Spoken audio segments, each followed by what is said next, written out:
देखो हिस्ट्री का हम लोग थर्ड चैप्टर सीख रहे हैं, अप्लाइड हिस्ट्री. ओके, मराठीत बोलायचं झालं तर तिसरा धडा आहे इतिहासाचा उपयोजित लेखन किंवा उपयोजित इतिहास. देखो स्टार्ट करते हैं हम लोग. What is applied history? उपयोजित लेखन म्हणजे काय किंवा उपयोजित इतिहास म्हणजे काय? What is applied history? Applied history is also known as public history. Applied history को क्या बोला जाता है? Public history. उपयोजित इतिहासाला पब्लिक हिस्ट्री पण बोललं जातं, मराठीमध्ये पण तेच नाव आहे. Applied history is a field of study concern with the application of history for the benefit of the people in the contemporary and future times. इसका मतलब क्या है? देखो इसका मतलब क्या है? देखो अप्लाइड हिस्ट्री मतलब क्या? हिस्ट्री का स्टडी करना. फर्स्ट देखो क्या बोल रहा हूं, हिस्ट्री का स्टडी करना ताकि प्रेजेंट एंड फ्यूचर में उसका यूज करके बेनिफिट्स लिए जाए.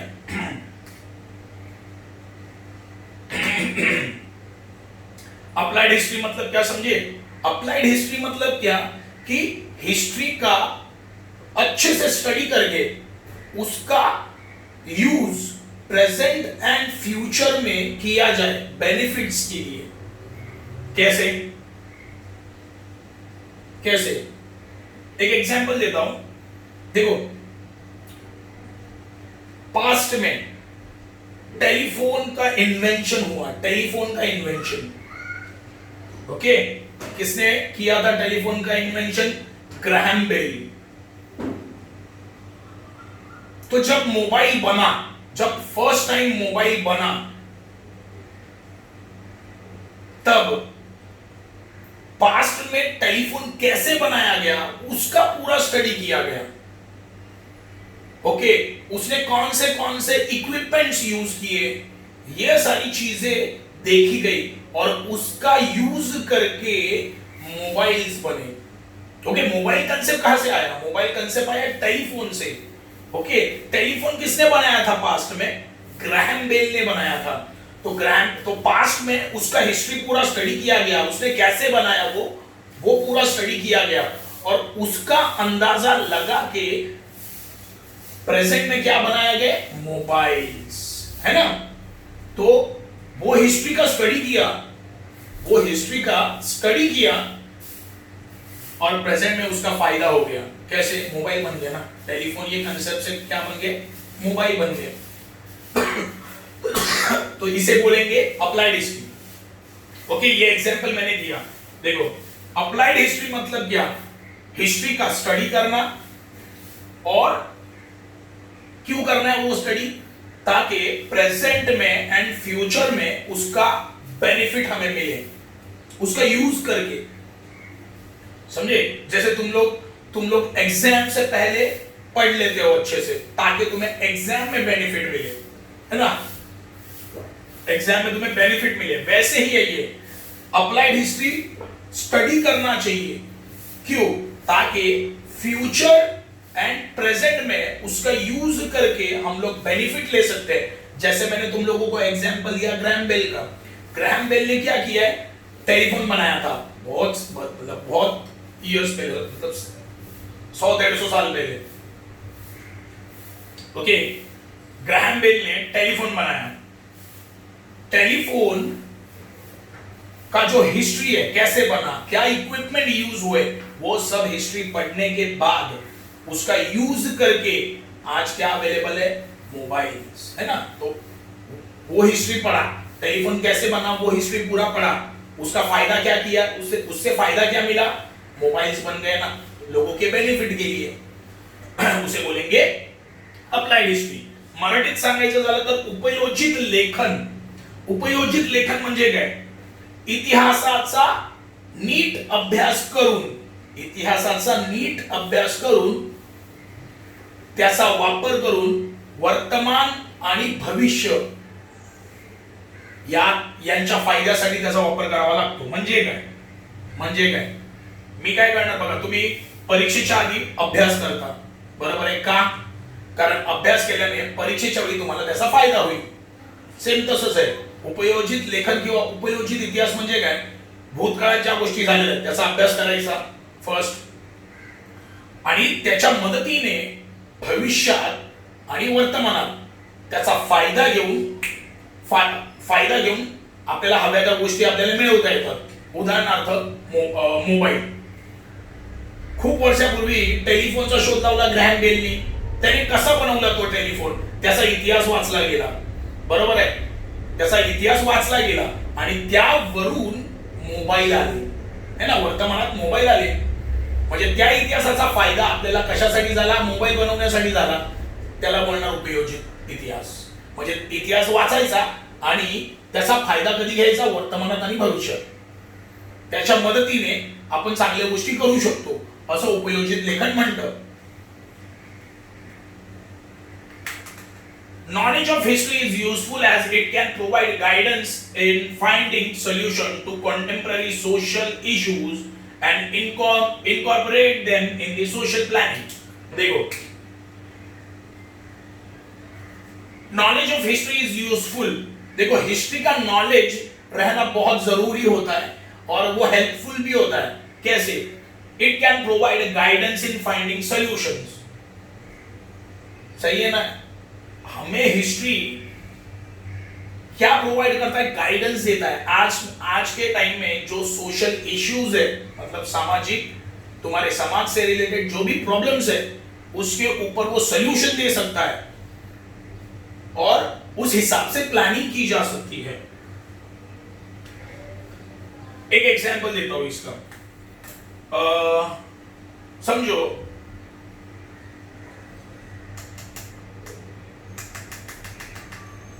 हाँ, ये अभी कोरोना का एग्जांपल देता हूं. कोरोना का ही एग्जांपल देता हूं, ध्यान दो. देखो, 20 साल पहले ऐसे ही एक वायरस आया था पूरे वर्ल्ड में, सार्स. वो वायरस का नाम था सार्स. ओके, वो इंडिया में नहीं आया था, बाकी बहुत सारी कंट्री में थे. बहुत सारी कंट्री में ये वायरस फैल गया था. देखो, ये पहली बार नहीं हुआ है कि वायरस फैला है, ऐसे पहले भी हुआ है. 20 साल पहले पूरे वर्ल्ड में एक वायरस फैला था, सार्स उसका नाम था. पूरे वर्ल्ड में 30,000 लोग मर गए थे. ये बार तो बहुत रिकॉर्ड ही हो गया, लेकिन 20 साल पहले सार्स करके एक वायरस पूरे वर्ल्ड में फैल गया था. बहुत सारी कंट्री में फैला था, इंडिया में नहीं आया था वो. तो वो भी ऐसे ही, मतलब छूने से फैलता था, एयर में रहता था, ऐसा वो वायरस था. सेम ऐसे जैसे कोरोना कोविड-19 वायरस है, वैसे ही वो भी था.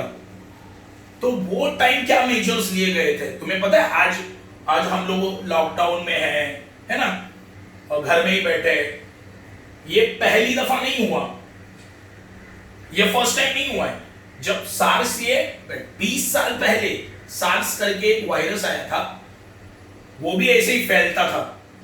तब लॉकडाउन किया गया था, लोगों को घर में बिठा दिया गया था और उससे वो वायरस धीरे धीरे खत्म हो गया. ओके, तो आज प्रेजेंट में कौन सा वायरस है? कोविड-19. वैसे ही है, फैल रहा है, छूने से फैल रहा है ना, एयर में जिंदा रहता है. तो इससे बचने का तरीका क्या है? देखो, सार्स 1 पे भी मेडिसिन नहीं था, आज भी नहीं है. 20 साल पहले जो वायरस आया था सार्स, उसके ऊपर भी मेडिसिन नहीं था, वो भी ऐसे ही फैलता था छूने से वगैरह. ओके, कंटेजियस था वो. लेकिन आज भी एक वायरस है कोविड-19. ओके, ये बीमारी है, कोरोना वायरस है. ये वायरस, इसके ऊपर भी इलाज नहीं है और ये भी फैल रहा है. तो 20 साल पहले जो लोग थे, उन्होंने उस वायरस से कैसे डील किया, कैसे फाइट किया? लॉकडाउन कर दिया था. वो टाइम 20 साल पहले लॉकडाउन कर दिया था. और वो मुझे कैसे पता चला? मैंने हिस्ट्री पढ़ा. 20 साल पहले जो हुआ, देखो 20 साल पहले से एक सेम वायरस आया था, सार्स. चाहिए तो गूगल पे डाल के देख लेना. 20 साल पहले भी एक वायरस आया था सार्स करके, वो भी सेम कोरोना जैसा ही था, फैलता था, लोगों में फैल जाता था, लोग मर भी रहे थे, दवाई नहीं थी. तो उससे डील कैसे किया लोगों ने? लॉकडाउन किया, बहुत सारे कंट्रोल मेजर्स ले लिए. बराबर है. तो आज ये कोरोना वायरस आया है प्रेजेंट में. ओके, तो इसका भी इलाज नहीं है, तो इसको कैसे डील करें? प्रेजेंट इशू क्या है? कोरोना। मैंने पास्ट में एक ऐसा इंसिडेंट हुआ देखा है ऑलरेडी, मतलब मैंने उसका हिस्ट्री पढ़ा है। 20 साल पहले एक वायरस था, ऐसा था, फैलता था, तो उसको गायब कैसे कर दिया गया, मतलब उससे हम लोगों ने सक्सेसफुल कैसे बन गए कि वो वायरस को मिटाने 20 साल पहले कैसे मिटा वो? ओके, सक्सेसफुल कैसे बना इंसान? लॉकडाउन करके। कैसे बना वो? लॉकडाउन करके।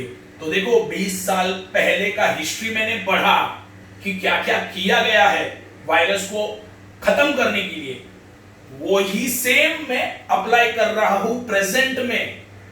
वो वायरस को मारने के लिए या खत्म करने के लिए या लोगों को बचाने के लिए वो टाइम जो किया गया वो आज मैं अप्लाई कर रहा हूं। आज देखो इंडिया में भी पूरे वर्ल्ड में लॉकडाउन है, थोड़ी थोड़ी चीजें चालू है, लोगों को घर में रहने के लिए बोला है, सेम मेजर्स मैं आज भी ले रहा हूं।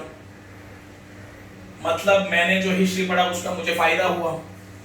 मतलब पास्ट में कुछ इवेंट हुए हैं उसका स्टडी करके हम लोग आज हमारे जो इश्यूज है ना, समाज के जो इश्यूज है, ये देखो ये कोरोना भी समाज का बहुत बड़ा इशू बन गया है, लोगों का बहुत बड़ा इशू बन गया है।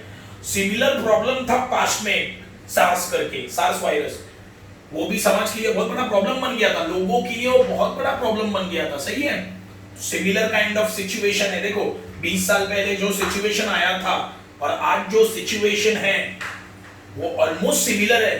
तुम लोग देखो गूगल पे, ऑलमोस्ट सिमिलर है। तो मैंने क्या किया, अरे आज ये प्रॉब्लम आया, आज प्रेजेंट में मुझे ये प्रॉब्लम आया है, तो कभी पास्ट में सिमिलर प्रॉब्लम आया है क्या? मैंने ये सोचा। देखो मैंने क्या सोचा, देखो आज मैं समझो आज कोरोना है, तो यार मैंने सोचा इसको कैसे निकाला जाए। तो मैंने सोचा कि कभी पास्ट में सिमिलर प्रॉब्लम आया है क्या? तो मैंने देखा हाँ आया है, 20 साल पहले ऐसा एक वायरस आया था सार्स करके। तो मैंने उसका पूरा हिस्ट्री पढ़ लिया और मैंने सोचा हाँ सिमिलर जो चीजें अप्लाई की गई थी लोगों को बचाने के लिए आज भी अप्लाई कर देते हैं। समझे? तो ये लॉकडाउन वगैरह तब अप्लाई किया था, वो हिस्ट्री से हम लोगों को पता चला और वो आज भी अप्लाई कर दिया। देखो मतलब लोगों के जो इश्यूज है, प्रॉब्लम्स है, वो सॉल्व करने के लिए अप्लाइड हिस्ट्री बहुत फायदेमंद होता है। ओके, ये स्टेटमेंट बोल रहा है। देखो अपने को हिस्ट्री का नॉलेज लेना बहुत ज्यादा जरूरी है, ये स्टेटमेंट बोल रहा है। क्यों? लोगों के जो प्रॉब्लम्स है वो सॉल्व करने के लिए and incorporate them in the social planning. जैसे सोशल प्लानिंग मतलब लोगों के जो प्रॉब्लम है उसको सॉल्व करना है। कैसे? प्रॉपर प्लानिंग से। जैसे आज कोरोना से हम लोगों को बचाना है ना, कोरोना वायरस से लोगों को हमें बचाना है, तो प्रॉपर प्लानिंग किया गया है। कैसे? लॉकडाउन किया गया है, धीरे धीरे सारी चीजें ओपन कर रहे हैं, है ना, सारे दुकान धीरे धीरे ओपन कर रहे हैं, होटल वगैरह सब बंद रखेंगे। तो ये प्रॉपर प्लानिंग है ना। ये कहां से पता चला हमें? 20 साल पहले सेम ऐसे ही किया गया था। 20 साल पहले सेम ऐसे ही किया गया था। तो वो पूरा का पूरा जो 20 साल पहले प्लानिंग अप्लाई किया गया था वो उठा के आज भी अप्लाई किया गया है प्रेजेंट में। तो हिस्ट्री पढ़ने का फायदा हुआ ना, आज उसका फायदा हमें हो रहा है, ये होता है अप्लाइड हिस्ट्री। ओके बघा, इतिहास मराठीत सांगायचं झालं तर इतिहास वाचण्याचे खूप सारे फायदे आहेत। इतिहास वाचल्यानंतर वर्तमान काळात लोकांचे जे प्रॉब्लेम्स आहेत, बरोबर आहे, लोकांना ज्या संकटांना सामोरं जावं लागतं त्यावर आपण इतिहासाद्वारे सोल्युशन काढू शकतो। बरोबर आहे, ते संकट दूर करू शकतो आपण, बरोबर आहे, व्यवस्थित त्याचं नियोजन करू शकतो त्या संकटांचं। उदाहरणार्थ बघा, आज कोणता व्हायरस आहे? कोरोना व्हायरस आहे जगावर, बरोबर आहे। 20 वर्षापूर्वी पण एक व्हायरस आला होता जगामध्ये, सार्स त्या व्हायरसचं नाव होतं। सेम व्हायरस म्हणजे जवळपास समान, त्याच्यावर पण औषध नव्हतं, कोरोनावर औषध नाहीये, सार्सवर पण औषध नव्हतं, बरोबर आहे। लोक मरत होती, बरोबर आहे, मग लोकांना वाचव, आणि तो पण पसरत होता। मग त्यावेळी 20 वर्षापूर्वी कसं वाचवलं लोकांना? कसं वाचवलं? व्हायरसला कसं नाहीसं केलं? लोकांना घरात बसवलं गेलं। त्यावेळी पण लोकांना घरात बसवलं गेलं होतं। हळूहळू सगळे उद्योगधंदे चालू केले होते, बरोबर आहे. बघा सेम आज पण केलं जाते, आज पण सगळ्यांना घरात बसवलेलं आहे. बरं, हळूहळू सगळे उद्योगधंदे चालू करत आहेत. म्हणजे काय बघा, आज माझ्यावर संकट आलंय. कोणतं संकट आलंय? कोरोनाचं संकट आलंय. तर आता काय करायचं हा विचार पहिला डोक्यात येणार. मग दुसरा विचार, भूतकाळामध्ये असं कोणतं संकट आलं होतं का? मग मी माहिती काढली. अरे हा आलं होतं 20 वर्षापूर्वी. सार्स नावाचा व्हायरस होता, तो पण पसरत होता, त्यावर पण औषध नव्हतं. मग त्याच्यावर कसं उपाय केले गेले ते मी इतिहासात जाऊन वाचले. 20 वर्षापूर्वीचा इतिहास वाचला त्याचा. तेव्हा मला समजलं लॉकडाऊन केलं गेलं 2 ते 3 महिने. त्यानंतर हळूहळू उद्योगधंद्यांना सुरुवात केली गेली. बरोबर आहे. मग तेच प्लॅनिंग आज वापरलं जात आहे. याला बोलतात उपयोजित इतिहास. म्हणजे इतिहास वाचण्याचा फायदा पण झाला है ना.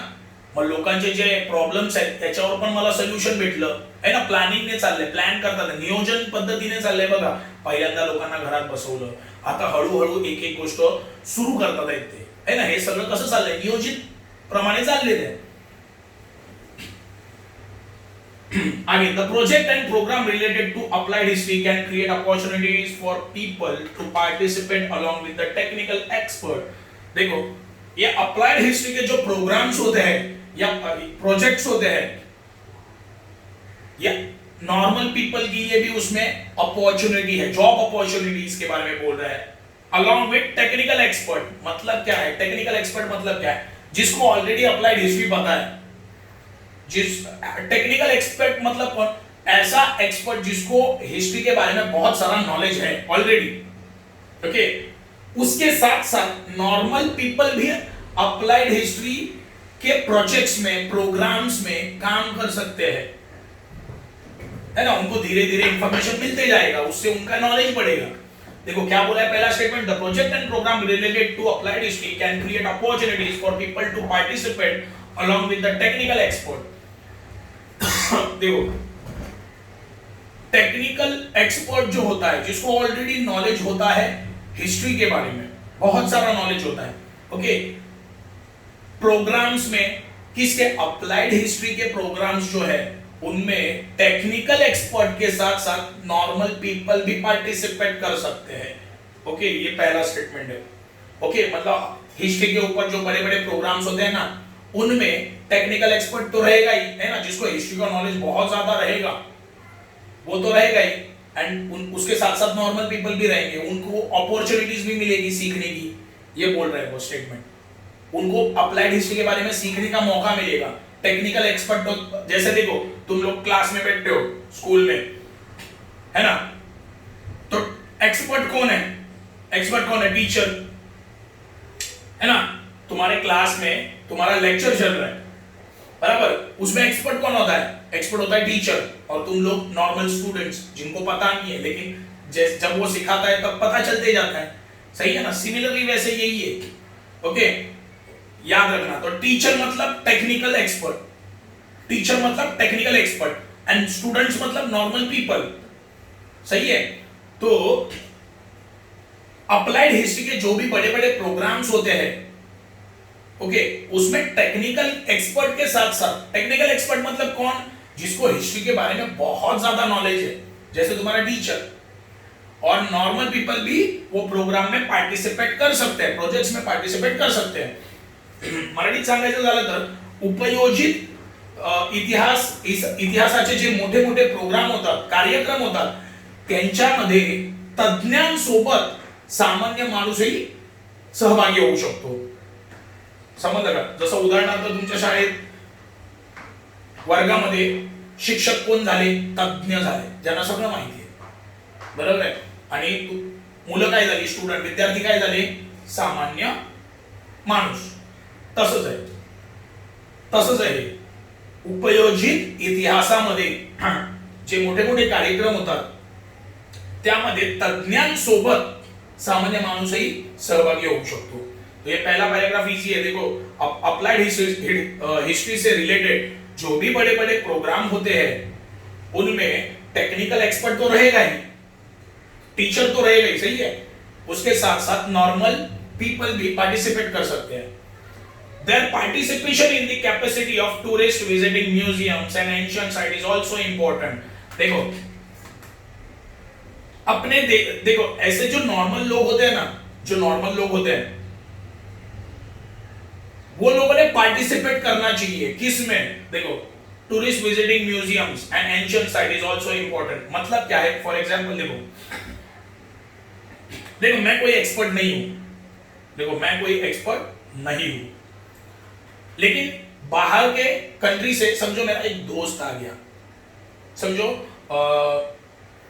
दुबई से मेरा कोई दोस्त आ गया जिसको इंडिया के बारे में पता नहीं है, मुंबई के बारे में पता नहीं है, तो उसने बोला मुझे मुंबई तो घुमा, तो मैं उसको लेके घूमने चला गया और मैंने उसको हर एक प्लेस के बारे में डिटेल दे दिया। क्यों?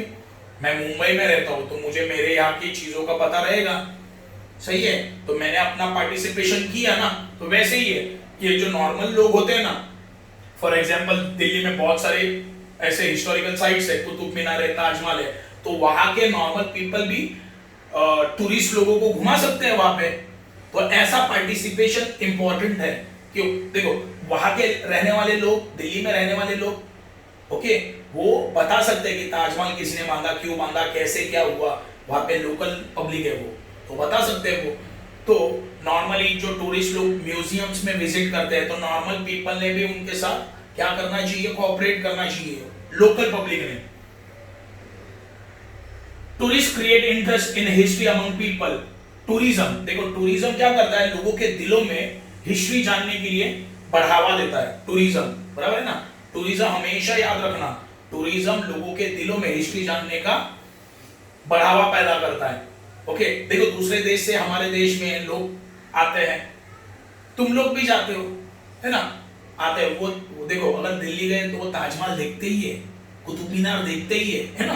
तो ताजमहल क्या है? हिस्टोरिकल, उसमें हिस्ट्री आ गया ताजमहल का। कुतुब मीनार क्या है? उसका भी हिस्ट्री आ गया। तो टूरिज्म से क्या बढ़ता है?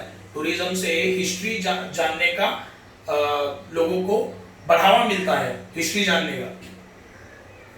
They can volunteer to participate in the conservation and preservation project of their own city or town or village. देखो ये ऐसे जो नॉर्मल लोग होते हैं ना, वो अपने सिटी या विलेज में जो भी हिस्टोरिकल साइट है उन्हें कंजर्वेशन एंड प्रिजर्वेशन प्रोजेक्ट्स में वो पार्टिसिपेट कर सकते हैं। कंजर्वेशन एंड प्रिजर्वेशन मतलब क्या? फॉर एग्जांपल देखो कंजर्वेशन मतलब क्या? संभाल के रखना। प्रिजर्वेशन मतलब क्या? अगर उसमें कुछ खराबी आया तो उसे रिपेयर करना। देखो आज महाराष्ट्र में शिवाजी महाराज के जो किले थे, है ना, फोर्ट्स, वो टूट रहे, आज भी उन्हें कंजर्व करके रखा गया है, मालूम है? भले टूट वगैरह रहा है लेकिन हम लोग प्रिजर्व भी कर रहे हैं। प्रिजर्व मतलब क्या? उसकी मरम्मत कर रहे हैं। तो नॉर्मल लोग भी ऐसे कामों में पार्टिसिपेट कर सकती है। आज देखो महाराष्ट्र में लोगों को पता है कि शिवाजी महाराज जी के जो फोर्ट्स है उनकी हालत खराब है। हाँ, वो सब जगह प्रेजेंट है लेकिन उनकी हालत खराब है क्योंकि वो टूट रहे। तो नॉर्मल पीपल भी देख सकते हैं ना कि यार ये टूट रहा है, चलो इसकी मरम्मत की जाए, है ना? तो ये सारी चीजों में भी पार्टिसिपेट कर सकते हैं। मराठीत सांगायचं झालं तर टुरिझम म्हणजे काय? फिरणे, बरोबर? एका जागेवरून म्हणजे दुसऱ्या देशात आपल्या देशात येतात, बरोबर आहे? आपण पण फिरायला जातो, त्याला बोलतात टुरिझम, बरोबर आहे? तर सामान्य लोक आपल्या जागी असलेल्या ऐतिहासिक गोष्टींवर लोकांना फिरवू शकतात, बरोबर आहे ना? आता समजा उदाहरणार्थ दिल्लीमध्ये राहणारी लोक जे बाहेरच्या देशातनं किंवा बाहेरून येणारी माणसं आहेत त्यांना फिरवू शकतात ना, ताजमहल, कुतुब मीनार, त्याने फायदा आहे, त्यांना पैसे पण भेटतील त्याच्याबद्दल माहिती सांगितल्यावर। जे लोक अशी वाहतूक करतात म्हणजे फिरण्यासाठी, म्हणजे बऱ्याचशा गोष्टी बघण्यासाठी, एखाद्या जागेवर भेट द्यायला गेल्यानंतर त्या जागेचा इतिहास काय हे जाणून घ्यायला त्यांची उत्सुकता वाढते। उदाहरणार्थ मी जर उद्या ताजमहल बघायला गेलो तर मला थोडंफार माहिती आहे, पण मला तिकडे राहणारी लोक ताजमहल बद्दल आणखी जास्त माहिती देऊ शकतात की नाही? देऊ शकतात। म्हणजेच काय की हे जे दळणवळणाचं असतं ना, म्हणजे हे जे फिरणं, काय बोलणार त्याला आपण मराठी?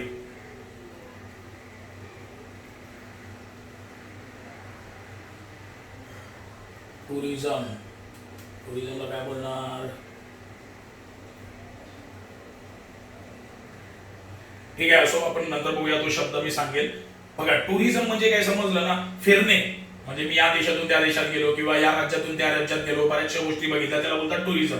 याने आपल्याला इतिहास शिकायची पण इच्छा जागी होते. कशी? मी उद्या ताजमहल बघायला गेलो, मला त्याचा इतिहास माहिती नाही, तिकडची लोक मला इतिहास सांगतीलच ना त्याचा. एवढं मोठी गोष्ट बघितल्यानंतर मला इच्छा जागी होईल ना की बाबा मला याचा इतिहास काय. मग टुरिझममुळे इतिहास जाणण्याची इच्छा पण हे होते, जागी होते. त्यानंतर आपण आपल्या राज्यात किंवा आपल्या देशात असलेल्या अशा गोष्टी जतन करून ठेवू शकतो, सांभाळून ठेवू शकतो. बरोबर आहे. अशा कामांमध्ये आपण सहकार्य करू शकतो. कसं? बघा आता महाराष्ट्रामध्ये खूप सारे किल्ले आहेत, बरोबर आहे. महाराष्ट्रामध्ये खूप सारे किल्ले आहेत, शिवाजी राजांचे किल्ले. काय झालंय आज त्यांची हालत? काय त्यांची हालत?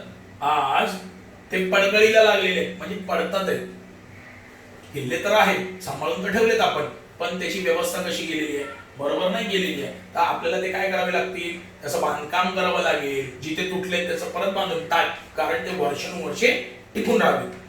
अशा कामांमध्ये आपण सहकार्य करू शकतो. म्हणजे आपल्याला इतिहास माहिती नाही, पण आपल्याला ऍटलिस्ट आपण महाराष्ट्रात राहतो तर आपल्याला माहिती आहे की किल्ले कोणी बांधले? शिवाजी महाराजांनी बांधले. आपल्यासाठी ते देव आहेत, त्यांच्या गोष्टी आहेत, त्या आपण सांभाळून ठेवू शकतो की नाही? ठेवू शकतो. मग हे या पूर्ण पॅरेग्राफचा मीनिंग आहे. Okay, next.